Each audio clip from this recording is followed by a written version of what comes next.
Guys আসসালামু আলাইকুম। তো আজকে আপনাদের মাঝে নতুন আরেকটি ভিডিও নিয়ে চলে আসলাম। তো আজকের ভিডিওটি হলো গুগল প্লে স্টোর নিয়ে। তো গুগল প্লে স্টোরে যাওয়ার পর দেখতেছেন আমার এখানে কিন্তু লক চায়। তো লকের এখানে কিন্তু স্ক্রিনটা কালো দেখায়। তো এটা আপনাদের লক করা থাকলে স্ক্রিনটা কালো ভিডিওতে দেখাইতে পারি নাই। তো লক খোলার পর কিন্তু এরকম ইন্টারফেস শো করে। দিয়ে রাখতে পারেন গুগল প্লে স্টোর লক করে রাখতে পারেন আর বিভিন্ন ধরনের অ্যাপ।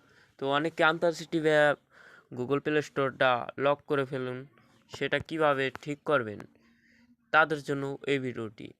তো আপনারা অনেকে আনসার্সিটিভ লকটা দিয়ে ফেলাইলেন, তো এই লকটা কিভাবে খুলবেন, তো সেই ভিডিওটাই আজকের ভিডিওতে দেখানো হবে কিভাবে আপনারা প্লে স্টোরে লক খুলবেন।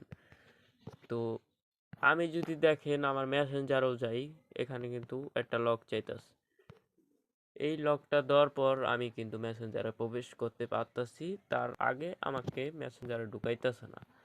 তো এটা আপনারা কিভাবে ঠিক করবেন? আপনারা যদি চান আপনাদের ফোনে লকটা ভালো লাগতেছে না, কাইটা দিই, এটা প্যারা একটা ভালো লাগে না, আমি কাইটা দিই। তো এমন করে আপনারা মোবাইলের সেটিংস লিখে সার্চ দিবেন। তো আমি এভাবে স্ক্রিনটা টার্ন করার পর সেটিংস লিখে টান দিছি, টান দেওয়ার পর আপনারা প্রাইভেসিতে ক্লিক করবেন।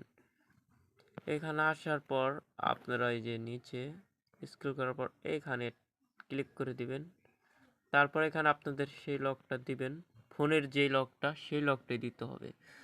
তো এখানে দেখতে পাচ্ছেন আমার কিন্তু প্লে স্টোর আর অ্যাড করা, তো সেটাই দেখাই। আমি যদি যাই আমার লক চাইবো, কতক্ষণ পর চাই লকটা আর কি, লকটা কতক্ষণ পর চাইবো। তো সেই লকটা আপনারা যদি চান চিরতরের জন্য ডিলিট করে দিতে, আবারও এখানে আসবেন, আসার পর এখানে লকটা দেওয়ার পর এভাবে বন্ধ করে দিলেন। তো বন্ধ করে দেওয়ার পর আর জীবনে চিরতরের জন্য লকটা ডিলিট হয়ে গেছে, আর কিন্তু আপনারা চাইলে অ্যাপস লক হইব না। তো আজকের ভিডিওটি এই পর্যন্তই। সকলে ভালো থাকবেন, আল্লাহ হাফেজ, বাই বাই, টাটা, দেখা হবে কোন পরবর্তী ভিডিওতে।